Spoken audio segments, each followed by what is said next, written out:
Sejam uma vez mais bem-vindos ao Conversas com Deus e Diálogos com o Mundo.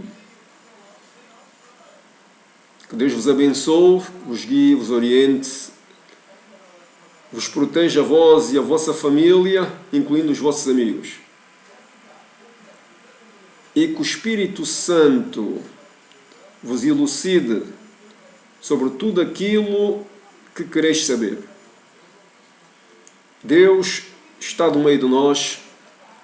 Vamos então começar. Em Jeremias. Jeremias é um profeta, é daqueles profetas que não quer ser profeta.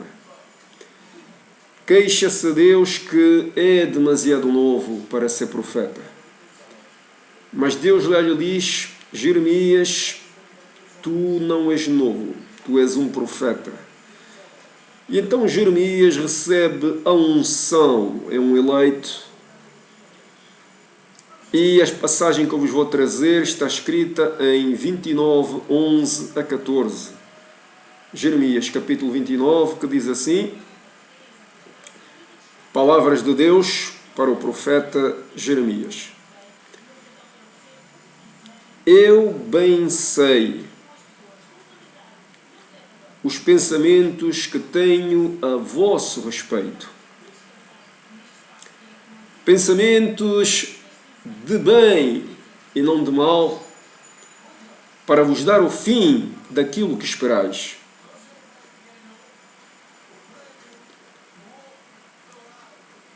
E então, se me buscardes com o vosso coração, se me procurardes de forma sincera, com todo o vosso coração, eu me farei encontrar.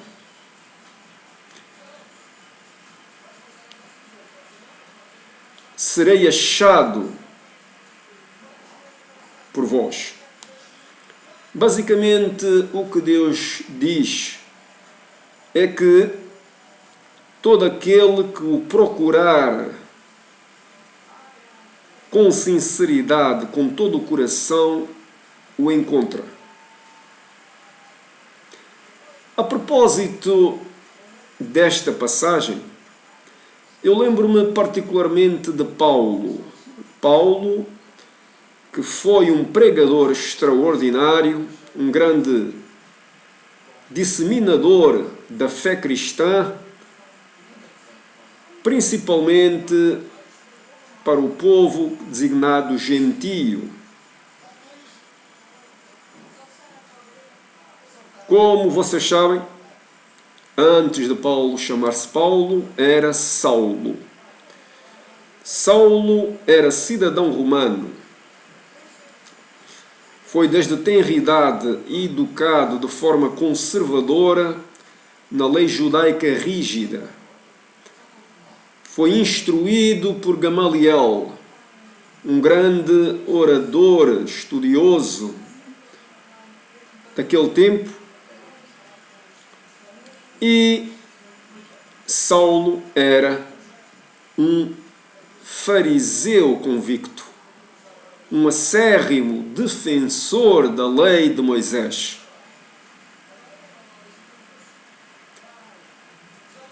Não é de estranhar por isso que Saulo, quando Jesus Cristo foi condenado e morreu pelos nossos pecados na crucificação, tendo morte de bandido, de criminoso, Saulo entrou em cena e recebeu autoridade e soldados, naturalmente, para procurar perseguir, torturar, aprisionar e por aí fora os cristãos, os primeiros cristãos. Porque Saulo, sendo, como eu disse, acérrimo defensor da lei mosaica, estava convicto que estava a fazer um trabalho bom aos olhos de Deus, perseguindo os discípulos de Cristo que ele considerava criminosos também e heréticos, uma vez que ele também considerava Cristo um criminoso. Assim ele perseguiu os cristãos, prendeu muitos deles, foi responsável pela tortura de muitos deles e foi inclusive responsável pela morte por apedrejamento de Estevão, o primeiro mártir pós Jesus Cristo. Saulo continuou a sua ação intensa, com grande intensidade, pois era um homem intenso. Era um homem que tinha um ardor terrível e procurou com ardor, intensidade, os cristãos, discípulos e apóstolos de Jesus Cristo para prendê-los, torturá-los, eventualmente matá-los. Já que eu vos disse que ele foi responsável pelo apedrejamento de Estevão. Assim ele fez, até que, quando se encontrava na estrada de Damasco, ia para a cidade de Damasco, portanto, ele teve uma visão de Jesus Cristo. Houve uma grande luz, e essa luz cegou-o. E Jesus Cristo terá falado com ele: Saulo, Saulo, por que me persegues? Ao que Saulo perguntou: quem és tu, Senhor?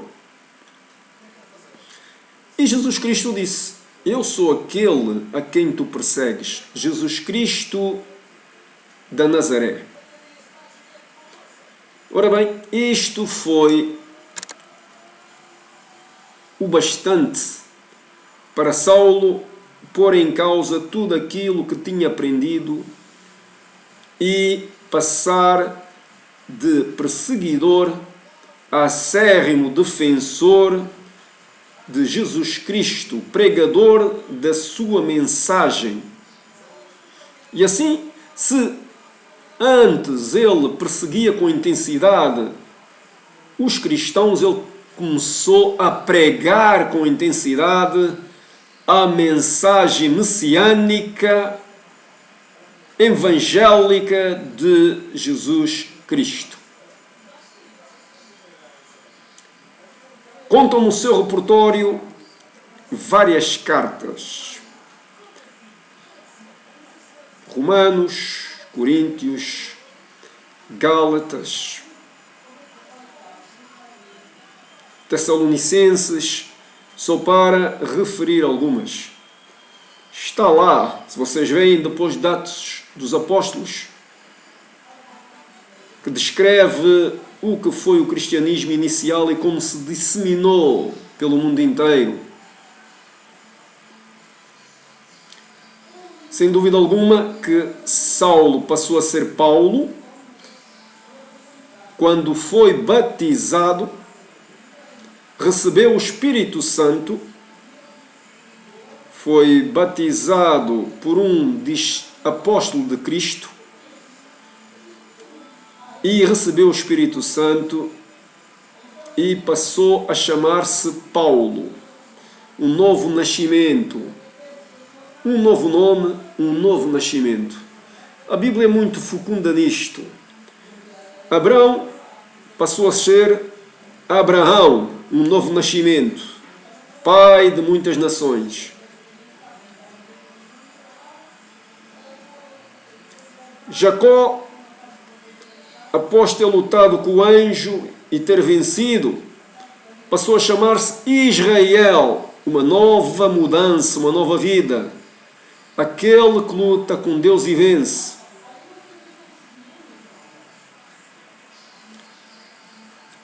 Sarai passou a ser Sara, que era aquela que não podia ser mãe e passou a ser mãe de muitas nações.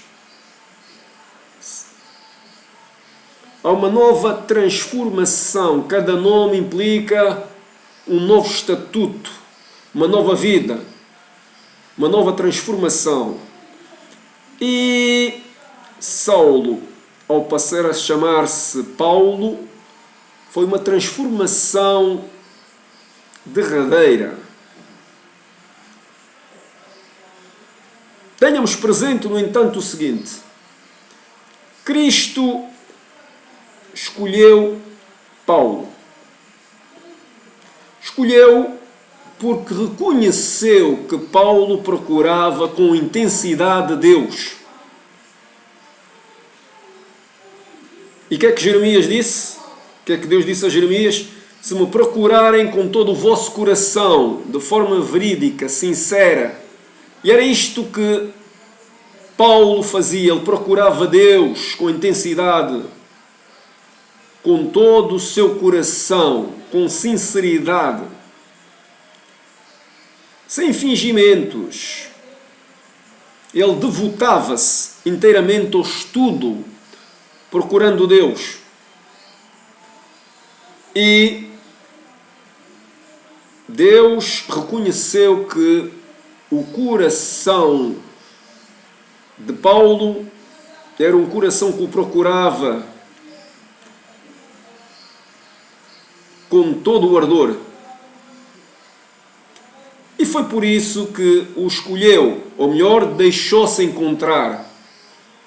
Como está em Jeremias: se me procurardes com todo o vosso coração, eu me farei encontrar.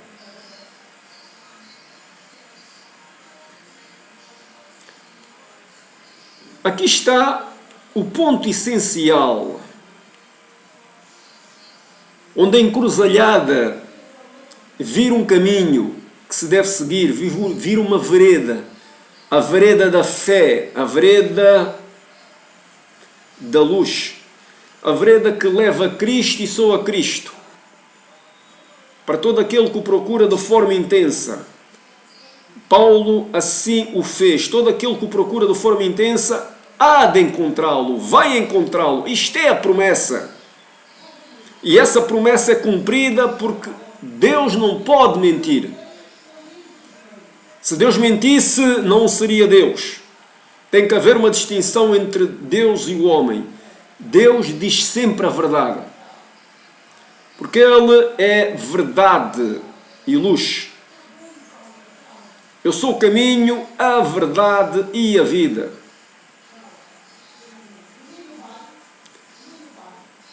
Agora, vamos aqui observar uma outra passagem. Quando Cristo é questionado acerca de quais são os mandamentos mais importantes, ele diz: amai a Deus sobre todas as coisas, com todo o vosso coração, com todas as vossas forças, com toda a vossa alma, com toda a vossa vontade e com todo o vosso entendimento. Mas lá está novamente: com todo o vosso coração. Esta é a única forma de chegar a Deus, com todo o vosso coração. As pessoas que procuram Deus não podem fingir ser o que não são. Não podem fingir ser mais espirituais do que são, ter mais dons do que são, do que aqueles que lhes foram outorgados, concedidos.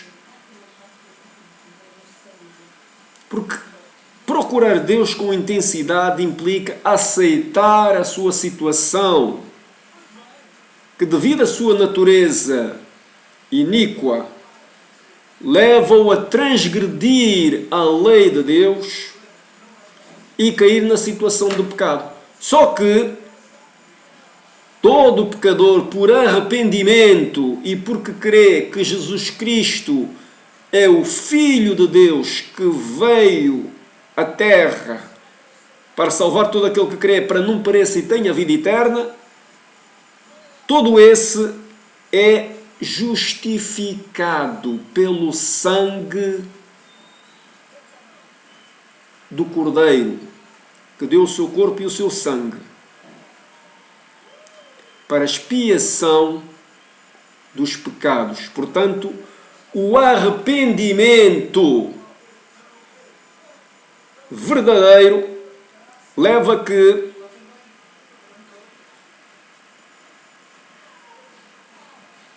aquele que se arrepende e crê em Cristo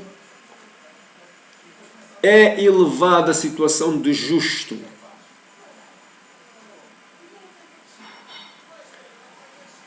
Mas se vocês repararem no primeiro mandamento, amar com todo o vosso coração. É assim que Deus se faz encontrar com todo o vosso coração. Eu me farei encontrar se me buscardes com todo o vosso coração. Não há outra forma. Como o primeiro mandamento diz, amar a Deus com todo o vosso coração, e em Jeremias diz, buscar-te com todo o vosso coração, o que Deus está a querer dizer é isto. Se me buscardes com todo o vosso coração, vocês vão me amar com todo o vosso coração. Mas como Deus é Espírito e verdade, a única forma de conhecer Deus é através do Espírito e a verdade, e amá-lo em Espírito e em verdade, tem que ser através da fé. Ou seja, só encontra Deus aquele que crê primeiro que Ele existe. E está tudo ligado de uma forma explícita. É necessário as pessoas começarem a relacionar as coisas. E agora vamos aqui a uma outra passagem.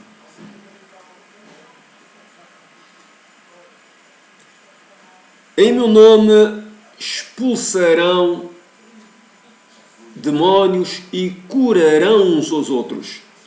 Isto é o que Cristo diz em João. O Evangelho de João, João é considerado o discípulo que Jesus ama, como diz na Bíblia, aquele que é amado por Jesus. No Evangelho de João estão escritas estas palavras. O que Cristo está basicamente a dizer é esta: quem reconhece que eu sou filho de Deus e foi batizado em meu nome, recebe autoridade para, em meu nome, curar as pessoas, expulsar demónios e fazer todos os sinais. Mas esta ideia só vem para aquele que procurar Deus com todo o seu coração, que é o mesmo que amar Deus com todo o seu coração, porque crê que Ele existe. E só esse é que recebe autoridade, porque foi batizado em nome de Jesus Cristo, e o nome de Jesus Cristo, ao chamar o nome de Jesus Cristo, está-se a invocar o seu poder, está-se a pedir a manifestação da sua glória. Uma coisa é indissociável da outra. O nome de Jesus Cristo traz poder. O nome de Jesus Cristo é poder. O nome de Jesus Cristo altera as coisas. O nome de Jesus Cristo realiza as coisas.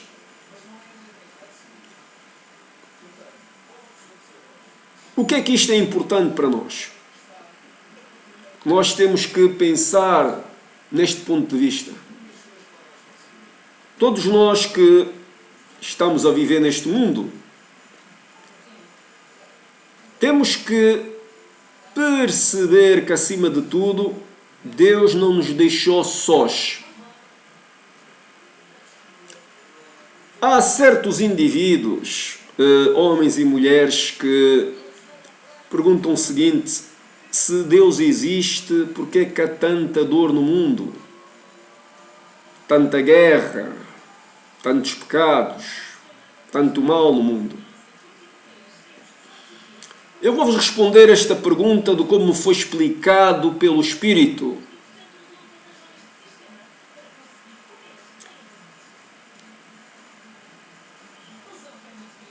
Se Deus manifestasse o seu poder sempre que o homem errasse e mostrasse com grandes obras, caiu o trovão, quando havia uma guerra, bum, caiu o trovão e milhares de pessoas morriam. O homem tinha a certeza que Deus existe, tinha. E o homem passava a obedecer a Deus, e se calhar até fazia o bem, terminava as guerras, terminava a sua ambição, terminava o tráfico de seres humanos, terminava a pedofilia, terminava todos esses males. Mas terminava porque tinha medo, porque Deus existia, e tinha medo de ser punido pelo poder de Deus. Ao mesmo tempo, o homem nessa situação sabia que a mínima transgressão, Deus estava lá a dar-lhe logo, a dar-lhe a correção. E provavelmente Deus não seria leve na correção. O assassino seria morto, o corrupto seria morto, o pedófilo seria morto, o mentiroso provavelmente ficaria sem a língua. E, portanto, o homem estava cativo, não teria liberdade para fazer escolhas. E mais, ele aproximava-se de Deus por medo de ser punido. Fazia o bem por medo de ser punido. E não porque tinha aprendido o significado do bem e sentia o bem. Porque o seu coração estava inclinado para o bem. O homem não teria o livre-arbítrio para decidir se queria o bem ou o mal. Por exemplo, em vez do homem, vou-vos dar um exemplo, parar a guerra porque tinha sentido na pele que era uma coisa má, corpos despedaçados, viúvas, órfãos, fome, dor, pobreza, o homem não o fazia por causa desses efeitos que ele sentia, ele e os seus semelhantes, mas sim porque tinha medo de Deus, de ser punido. O homem com o livre-arbítrio é obrigado a fazer escolhas, umas bem, outras mal. Mas o homem aprende a decidir escolher o bem por si. Por si. E isso engrandece-o aos olhos de Deus.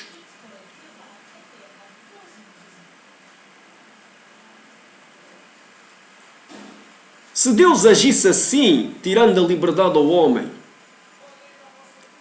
Deus não seria Deus, mas seria um ditador. Que é exatamente o que se passa nos países ditatoriais. O ditador controla tudo e se alguém faz um crime, a lei ditatorial, está lá. O homem numa ditadura obedece porque tem medo de ser morto pelo ditador. Nós não servimos um Deus assim. O nosso Deus é um Deus que quer que o homem tenha liberdade. E dentro das perguntas e respostas que ele deve encontrar, o caminho para Deus é uma escolha que ele deve fazer.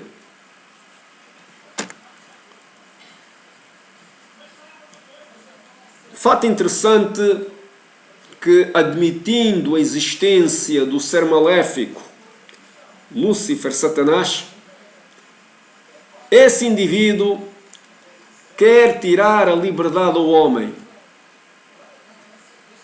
Quer tirar a liberdade, quer mantê-lo cativo. E quer que o homem faça apenas aquilo que ele quiser.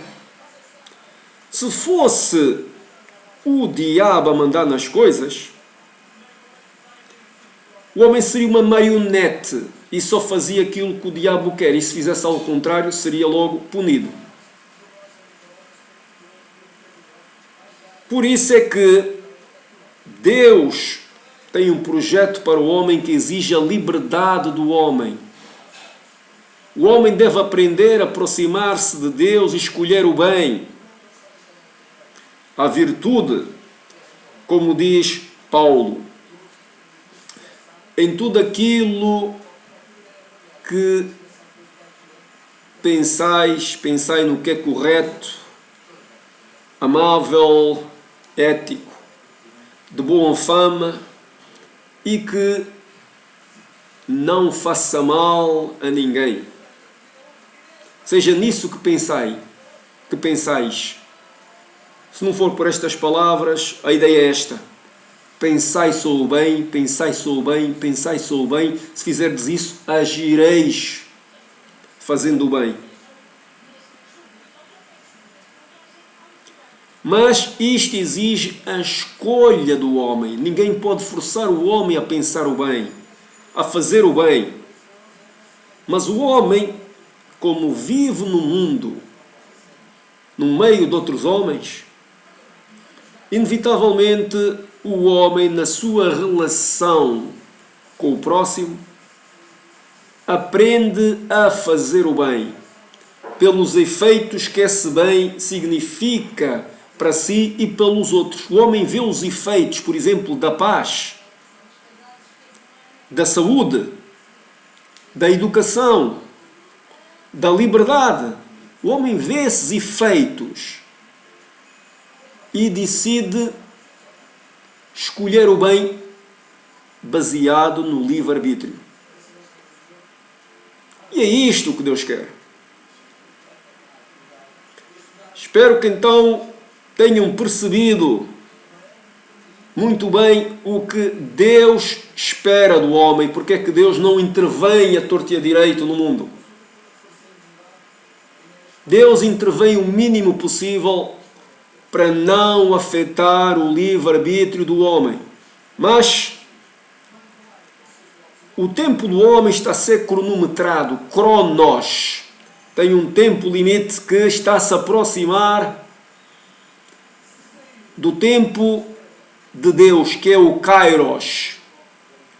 Tempo da promessa, tempo da ação, tempo da transformação. Onde os filhos de Deus vão ser chamados a serem revelados. Porque Jesus Cristo está a vir ao mundo. Jesus Cristo está a vir ao mundo e, como diz Paulo, o universo espera ansiosamente a revelação dos filhos de Deus. E já não falta muito. Não é a Terra, é o universo. Porque Deus tem planos para os filhos de Deus que são revelados não na Terra só, mas no universo. Da minha parte é tudo. Que a bênção de Deus seja derramada em todos nós, que o seu esclarecimento, que a sua humildade seja derramada em todos nós, que o seu amor seja derramado em todos nós, que quando estivermos desesperados, o bálsamo dele seja derramado em todos nós, que quando estivermos com dúvidas, o seu esclarecimento seja derramado em todos nós, quando estivermos cansados, ele restaura as nossas forças. Quando estivermos doentes, ele cura as nossas enfermidades. Da minha parte, por hoje é tudo. Com o amor de Deus, a bênção de Jesus Cristo e a comunhão do Espírito Santo estejam com todos nós Pai, Filho, Espírito Santo, eu oro em nome de Jesus Cristo.